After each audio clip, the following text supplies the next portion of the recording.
Creative Shailaja ಚಾನೆಲ್ಗೆ ನಿಮ್ಮೆಲ್ಲರಿಗೂ ಸ್ವಾಗತ. ಇವತ್ತು ನಾನು ಗೌರಿ ಹಬ್ಬದಲ್ಲಿ ಮುತ್ತೈದೆಯರಿಗೆ ಮರದ ಬಾಗಿನವನ್ನ ಯಾವ ರೀತಿ ಕೊಡಬೇಕು, ಹಾಗೆ ಮರದ ಬಾಗಿನವನದಲ್ಲಿ ಏನೇನೆಲ್ಲ ಇಡಬೇಕು ಅನ್ನೋದ್ರ ಬಗ್ಗೆ ಇವತ್ತು ವಿಡಿಯೋನ ಮಾಡಿ ನಿಮ್ಗೆ ತೋರಿಸ್ತಾ ಇದ್ದೀನಿ ಫ್ರೆಂಡ್ಸ್. ಅದು ಅಲ್ದಿರ ಬರೀ ಮರದ ಬಾಗಿನವನ್ನ ನಾವು ಇನ್ನೊಬ್ಬರಿಗೆ ಕೊಡಬೇಕಾದ್ರೆ, ಹಾಗೆ ನಾವು ಈಸ್ಕೋಬೇಕಾದ್ರೆ ಅದರಲ್ಲಿರುವಂತಹ ಪ್ರತಿಯೊಂದು ಪದಾರ್ಥಗಳ ಬಗ್ಗೆ ಅದರ ಮಹತ್ವ ನಮ್ಗೆ ಗೊತ್ತಿರಬೇಕು. ಆತರ ಅದರ ಮಹತ್ವವನ್ನ ನಮ್ಗೆ ಗೊತ್ತಿತ್ತು ಅಂತಂದ್ರೆ ನಾವು ಭಕ್ತಿ ಪೂರ್ವಕವಾಗಿ ಒಂದು ಮರದ ಬಾಗಿನವನ್ನ ಅವರು ಕೊಡೋದಕ್ಕೂ ಸಾಧ್ಯ, ಹಾಗೆಯೇ ನಾವು ಈಸ್ಕೊಳ್ಳೋದಕ್ಕೂ ಕೂಡ ಸಾಧ್ಯ. ಆ ಕಾರಣದಿಂದ ನಾವು ಮುಖ್ಯವಾಗಿ ಗೌರಿ ಬಾಗಿನದಲ್ಲಿ ನಾವಿಡುವಂತ ವಸ್ತುವಿನ ಬಗ್ಗೆ ಸಂಪೂರ್ಣವಾದ ಮಾಹಿತಿಯನ್ನ ತಿಳ್ಕೋಬೇಕು ಫ್ರೆಂಡ್ಸ್. ಹಾಗೆಯೇ ಯಾವ್ಯಾವ ಪದಾರ್ಥದಲ್ಲಿ ಯಾವ ಯಾವ ಒಂದು ದೇವರ ಒಂದು ಸ್ಥಾನವಿದೆ, ಹಾಗೆಯೇ ಯಾರಿಗೆ ನಾವು ಬಾಗಿನವನ್ನು ಕೊಡಬೇಕು, ಯಾವ ರೀತಿಯಾಗಿ ಕೊಡಬೇಕು ಅನ್ನೋದರ ಬಗ್ಗೆ ಇವತ್ತು ಸಂಪೂರ್ಣವಾದ ವಿವರಣೆಯನ್ನ ನಾನು ನಿಮ್ಗೆ ಹೇಳ್ಕೊಡ್ತಾ ಇದ್ದೀನಿ. ವಿಡಿಯೋನ ಎಲ್ಲಿನೂ ಸ್ಕಿಪ್ ಮಾಡಿದಿರಾ ಸಂಪೂರ್ಣವಾಗಿ ನೋಡಿ ಫ್ರೆಂಡ್ಸ್. ಹಾಗೆಯೇ ಕೆಲವರೆಲ್ಲ ಮರದ ಬಾಗಿನದಲ್ಲಿ ಒಂದು ಅಡಿಗೆಗೆ ಆಗುವಂತಹ ಸಾಮಾನುಗಳನ್ನೆಲ್ಲ ಕೂಡ ಇಟ್ಟು ಕೊಡ್ತಾರೆ, ತರಕಾರಿ ಹಣ್ಣು ಅದು ಎಲ್ಲ ಕೂಡ. ಇಲ್ಲಿ ನಾನು ಬರೀ ಸ್ವಲ್ಪ ಮುಖ್ಯವಾಗಿ ಇರುವಂತಹ ಸಾಮಾನುಗಳನ್ನ ನಾನು ನಿಮ್ಗೆ ತೋರಿಸ್ತಾ ಇದ್ದೀನಿ. ನಿಮ್ ಇಚ್ಛೆ ಇದ್ದಲ್ಲಿ ನೀವು ತರಕಾರಿಗಳನ್ನೆಲ್ಲನೂ ಕೂಡ ಅಡಿಗೆಗಾಗುವಂತ ಸಾಮಾನುಗಳನ್ನೆಲ್ಲ ಕೂಡ ಮೆಣಸಿನಕಾಯಿ ಆಗಿರ್ಬೋದು, ಹುಣಸೆ ಹಣ್ಣು ಆಗಿರ್ಬೋದು, ತರಕಾರಿ ಆಗಿರ್ಬೋದು, ಪ್ರತಿಯೊಂದು ಪದಾರ್ಥಗಳನ್ನು ಕೂಡ ಇಟ್ಬಿಟ್ಟು ಬಾಗಿನವನ್ನ ಕೊಡಬಹುದು ಫ್ರೆಂಡ್ಸ್. ಹಾಗಾಗಿ ನಾನು ಹೇಳೋದೇನು ಅಂತಂತಂದ್ರೆ, ಮರದ ಬಾಗಿನದಲ್ಲಿ ಇಡುವಂತ ಪದಾರ್ಥಗಳ ಬಗ್ಗೆ, ಯಾವ ಯಾವ ಒಂದು ಪದಾರ್ಥದಲ್ಲಿ ಯಾವ ಯಾವ ಒಂದು ದೇವರ ಸ್ಥಾನವಿದೆ ಅದನ್ನ ಸಂಪೂರ್ಣವಾಗಿ ತಿಳ್ಕೊಂಡು ನೀವು ಮರದ ಬಾಗಿನವನ್ನ ಕೊಟ್ರಿ ಅಂದ್ರೆ ಭಕ್ತಿ ಪೂರ್ವಕವಾಗಿ ನೀವು ಒಬ್ಬರಿಗೆ ಬಾಗಿನವನ್ನ ಅರ್ಪಿಸ್ತೀರಾ ಫ್ರೆಂಡ್ಸ್. ಹಾಗೆ ತಿಳ್ಕೊಂಡಿದ್ದವರು ತಗೊಳ್ಳೋರು ಕೂಡ ತಿಳ್ಕೊಂಡ್ರು ಅಂದ್ರೆ ಅವರು ಕೂಡ ಭಕ್ತಿ ಪೂರ್ವಕವಾಗಿ ಆ ಒಂದು ಬಾಗಿನವನ್ನ ಈಸ್ಕೊಂತಾರೆ. ಆ ಕಾರಣಕ್ಕಾಗಿ ನಾನು ಇವತ್ತು ವಿವರವಾಗಿ ನಿಮ್ಗೆ ಈ ಮರದ ಬಾಗಿನದ ಬಗ್ಗೆ ತಿಳಿಸ್ತಾ ಇದ್ದೀನಿ. ವಿಡಿಯೋನ ಎಲ್ಲಿನೂ ಸ್ಕಿಪ್ ಮಾಡಕ್ ಹೋಗ್ಬೇಡಿ, ಸಂಪೂರ್ಣವಾಗಿ ನೋಡಿ. ಈಗ ವಿಡಿಯೋನ ಶುರು ಮಾಡೋಣ, ನೋಡೋಣ ಬನ್ನಿ. ನೋಡಿ, ಮೊದಲಿಗೆ ನಾವು 2 ಹೊಸ ಮರವನ್ನ ತಗೋಬೇಕು. ಹೊಸ ಮರನ ತಗೊಂಡ್ಬಿಟ್ಟು ಅದಕ್ಕೆ ನೀಟಾಗಿ ತೊಳೆದು ಇಟ್ಕೋಬೇಕು. ತೊಳೆದು ಇಟ್ಕೊಂಡಾದ್ಮೇಲೆ ಅದಕ್ಕೆ ನಾವು ಈ ತರ ಇಂಟು ಮಾರ್ಕಲ್ಲಿ ಕುಂಕುಮ ಹಾಗೂ ಅರ್ಶನವನ್ನ ಹಚ್ಕೊಂಡು ಅದ್ರ ಮೇಲೆ ಕುಂಕುಮವನ್ನ ಹಚ್ಕೋಬೇಕು. ಈಗ ಈ ಮರಕ್ಕೆ ಹಚ್ಚಿ ತೋರಿಸ್ತೀನಿ ನೋಡಿ. ಇವಾಗ ಇದು ಹೊಸ ಮರ ಆಗಿರೋದ್ರಿಂದ ನಾವು ಇದಕ್ಕೆ ಅರ್ಶನವನ್ನ ಈ ತರ ಹಚ್ಚಬೇಕು. ಇಂಟು ಮಾರ್ಕಲ್ಲಿ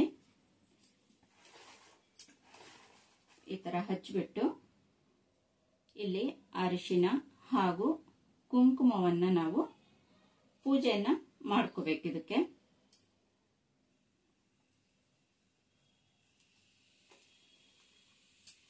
ಅದೇ ತರ ಹಿಂಭಾಗದಲ್ಲೂ ಕೂಡ ನಾವು ಹೀಗೇನೆ ಇಂಟು ಮಾರ್ಕಲ್ಲಿ ಈ ಅರ್ಶನವನ್ನ ಹಚ್ಕೋಬೇಕು ಮರಕ್ಕೆ.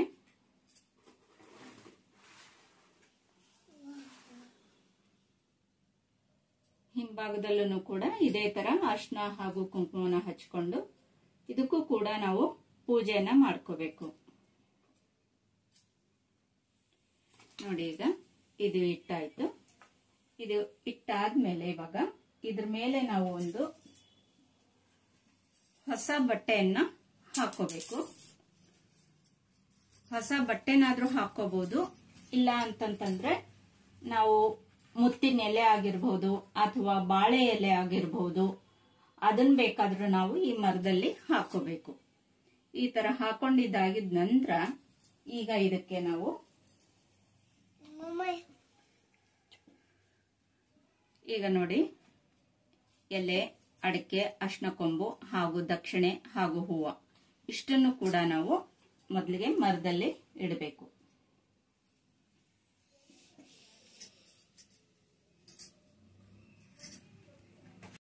ನಾವು ಎಲೆನಲ್ಲಿ ಧನಲಕ್ಷ್ಮಿ ಇರ್ತಾಳೆ ಹಾಗೂ ಅಡಿಕೆನಲ್ಲಿ ಇಷ್ಟಲಕ್ಷ್ಮಿ ಇರ್ತಾರೆ, ಅರ್ಶನದಲ್ಲಿ ಗೌರಿ ದೇವಿ ಇರ್ತಾಳೆ.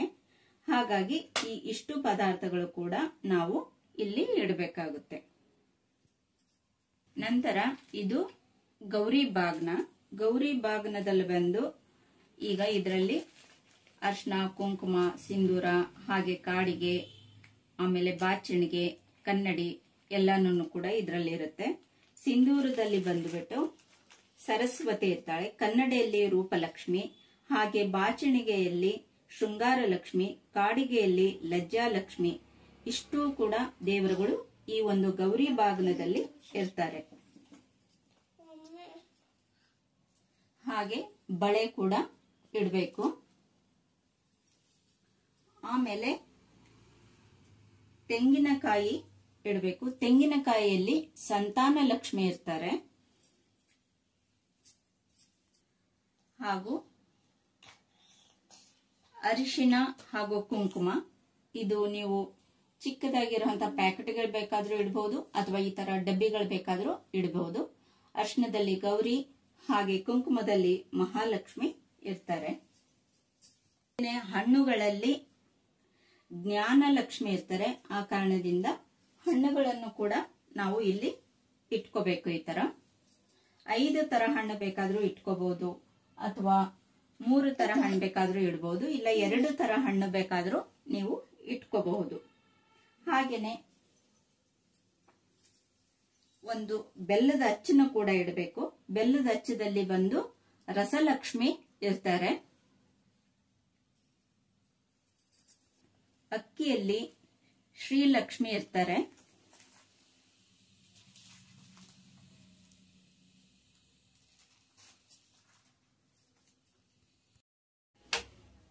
ಈಗ ಇದು ತೊಗರಿ ಬೇಳೆ. ತೊಗರಿ ಬೇಳೆನಲ್ಲಿ ಬವರಲಕ್ಷ್ಮಿ ಇರ್ತಾರೆ. ಉದ್ದಿನ ಬೇಳೆ, ಉದ್ದಿನ ಬೇಳೆನಲ್ಲಿ ಶ್ರೀಲಕ್ಷ್ಮಿ, ಸಿದ್ಧಲಕ್ಷ್ಮಿ ಇರ್ತಾರೆ.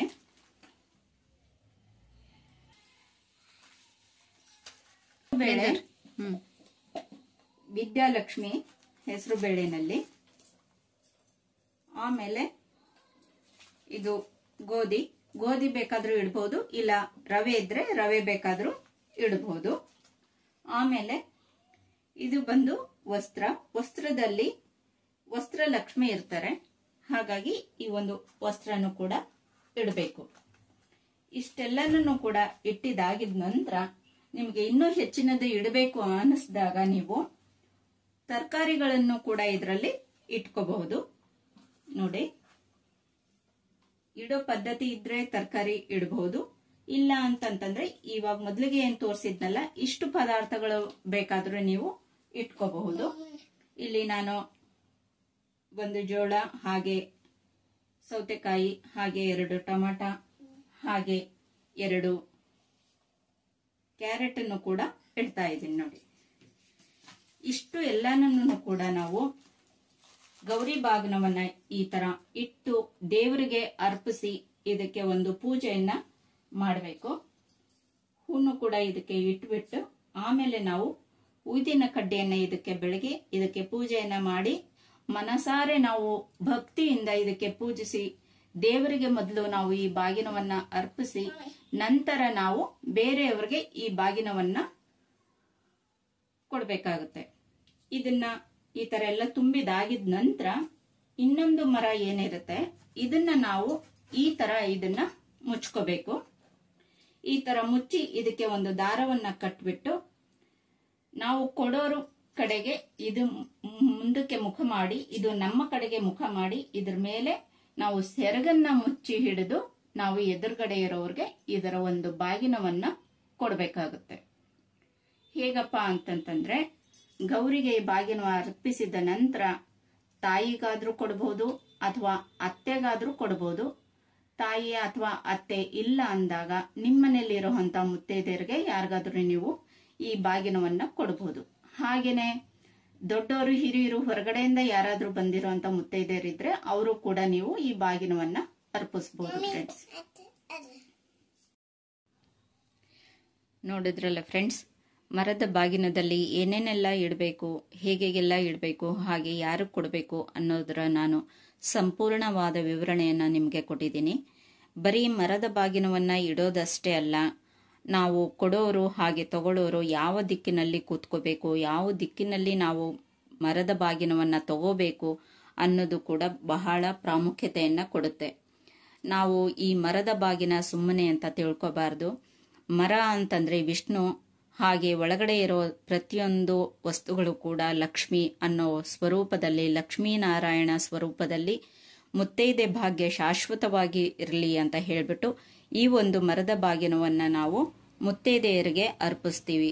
ಆ ಕಾರಣದಿಂದ ತಗೊಳ್ಳೋರು ಹಾಗೆ ಕೊಡೋರು ಕೂಡ ಭಕ್ತಿಪೂರ್ವಕವಾಗಿ ಈ ಒಂದು ನಿಮ್ಮ ಸೀತಾಮಾತೆ ಅಂತ ಪತಿವ್ರತೆಯಾದಂಥ ಮುತ್ತೈದೆಯಿಂದ ಈ ಮರದ ಬಾಗಿನವನ್ನ ನಾನು ನಿಮಗೆ ಕೊಡ್ತಾ ಇದ್ದೀನಿ ಅನ್ನೋರು, ಕೊಡೋರು ಹೇಳ್ಕೋಬೇಕು ಒಂದು ಮಂತ್ರವನ್ನ. ಹಾಗೆ ತಗೊಳ್ಳೋರು ಕೂಡ ನಾವು ನಿಮ್ಮಂಥ ಮುತ್ತೈದೆಯರಿಂದ ನಾವು ಸೀತಾಮಾತೆ ಅಂತ ಮಹಾಲಕ್ಷ್ಮಿ ಅಂತಿರುವ ನಿಮ್ಮಿಂದ ನಾವು ಈ ಮರದ ಬಾಗಿನವನ್ನ ಸ್ವೀಕಾರ ಮಾಡ್ತಾ ಇದ್ದೀವಿ. ನಿಮ್ಮ ಮುತ್ತೈದೆತನವನ್ನು ಗಟ್ಟಿಯಾಗಿರಲಿ, ಹಾಗೆ ನಮ್ಮ ಮುತ್ತೈದೆತನವು ಗಟ್ಟಿಯಾಗಿರಲಿ ಅಂತ ದೇವರಲ್ಲಿ ಪ್ರಾರ್ಥಿಸಿಕೊಂಡು ನಾವು ಈ ಒಂದು ಮರದ ಬಾಗಿನವನ್ನ ಸ್ವೀಕಾರ ಮಾಡಬೇಕು. ಫ್ರೆಂಡ್ಸ್, ನೋಡಿದ್ರಲ್ಲ, ಇಷ್ಟೊತ್ತವರೆಗೂ ನಾನು ಈ ತೋರಿಸಿರೋಂಥ ಮರದ ಬಾಗಿನದ ಒಂದು ಮಾಹಿತಿ ನಿಮಗೆ ಇಷ್ಟ ಆದಲ್ಲಿ ಒಂದು ಲೈಕನ್ನು ಕೊಡಿ, ಹಾಗೆ ಶೇರ್ ಮಾಡಿ, ಹಾಗೆ ನನ್ನ ಚಾನಲ್ನ ಸಬ್ಸ್ಕ್ರೈಬ್ ಮಾಡ್ಕೊಳ್ಳಿ. ಫ್ರೆಂಡ್ಸ್, ಇನ್ನು ಇದರಲ್ಲಿ ಏನಾದರೂ ಒಂದು ಮಿಸ್ ಆಗಿದ್ರೆ ದಯವಿಟ್ಟು ಕ್ಷಮಿಸಿ.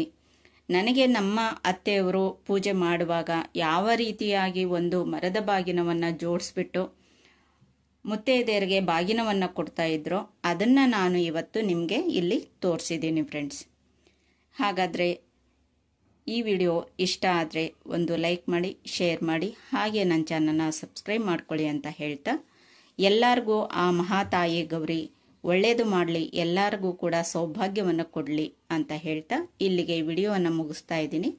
ನಮಸ್ಕಾರ ಫ್ರೆಂಡ್ಸ್.